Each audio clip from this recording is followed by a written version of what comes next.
Hey guys, welcome back to my YouTube channel. And before we start with our today's video, let me tell you that I have specially curated a financial basic playlist for you.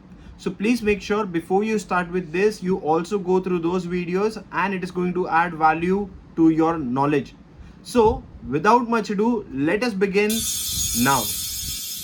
My dear friends, as much as it is important to make money, it is also important to plan the money well. And when we talk about planning our money, one most important topic that comes across is tax. Now, when we talk about taxation, one needs to understand tax is the amount of money that one pays to the government on making an income or even while you're spending the money. So hence, tax is the main source of income for government, which is paid by we as individuals. Let us understand why do government collect taxes. We need to understand that government also has certain expenses to take care of. Now, when government needs to make payment towards certain expenses, it is the tax which is the main source of income for the government. Such tax, as we know, is paid by us, but it is spent by the government on different areas of social welfare. Like for example, government needs to pay money to the employees or the people who are working for the working of government. Also, government needs to make sure that they are paying for education, for medical help, or even for building infrastructure and better welfare in the society. There is police who takes care of the security in a intercity, or you could say inside the country environment. There is also military and army who takes care of our borders and security of the nation at large. All these expenses are taken care by the amount or the money that we pay in the form of taxes. Hence, it is government's duty to make sure they utilize this money into social welfare and other expenses. While we study taxes, we come across variety of them. And the first and the namely, it is direct tax. Now, when I talk about direct tax, as the name suggests, a direct tax is directly paid by the person to the government. It is charged on the income or the money which we make on annual basis or even on monthly basis by a salaried person. Such an example of direct tax is income tax. My dear friends, we all are really fond of buying some chips of our choice and watching movie at our home or maybe even at a movie theater. But this is exactly where another type of tax comes into the picture, and that is indirect tax. Now, when I talk about indirect tax, it is that type of a tax which we pay while we spend. Like I said, which we pay while we spend. So when you buy a pack of chips, there is an MRP written on it. But in the bracket, they also say inclusive of all the taxes. And when they mention that, they are clearly intending and directing towards indirect taxes.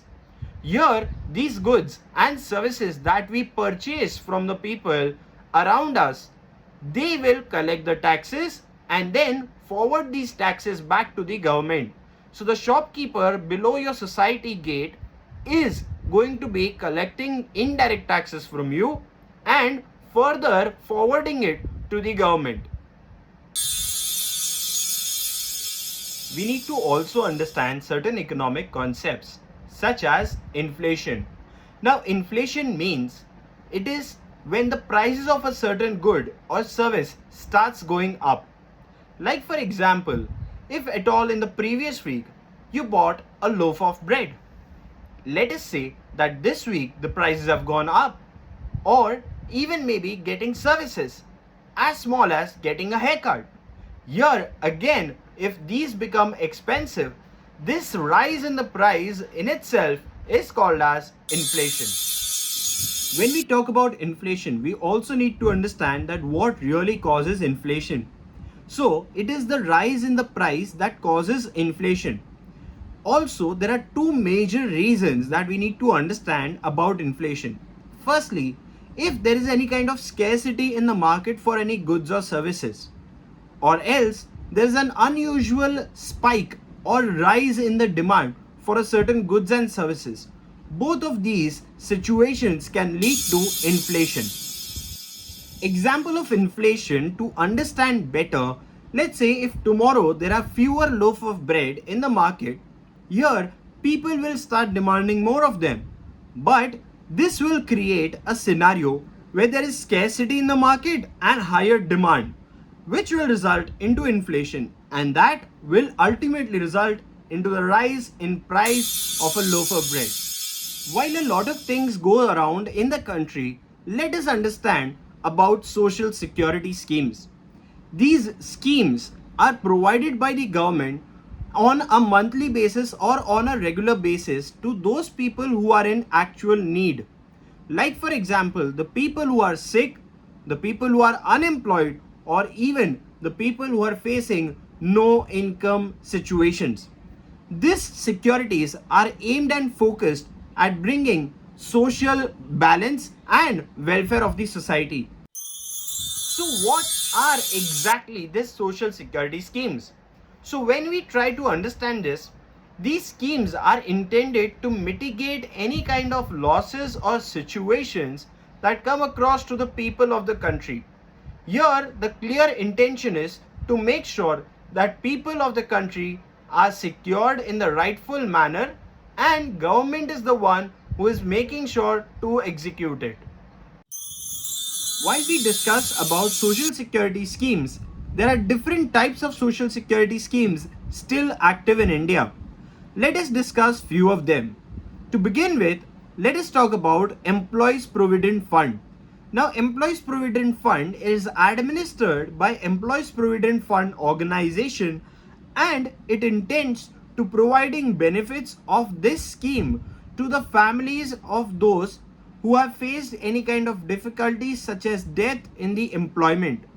The intention is to pass on the retirement benefits or other benefits that may come along.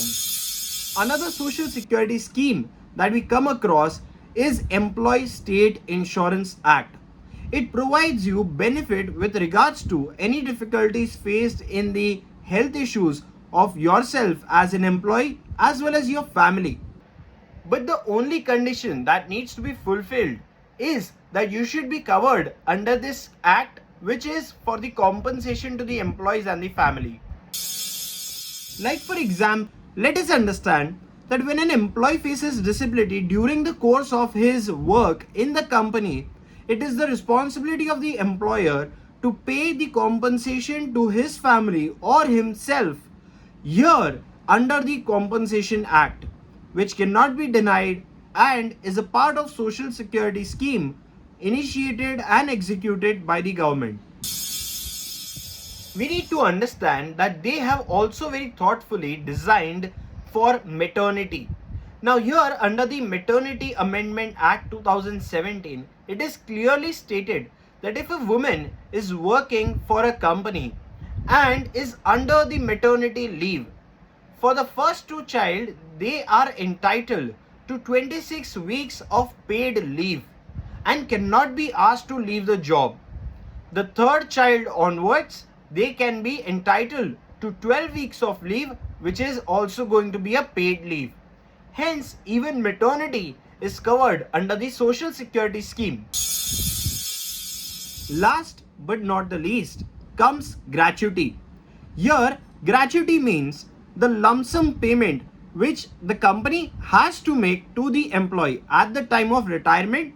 But if at all in this course here the employee dies, it is the family who will be entitled towards that gratuity, and it is to be paid in a lump sum manner.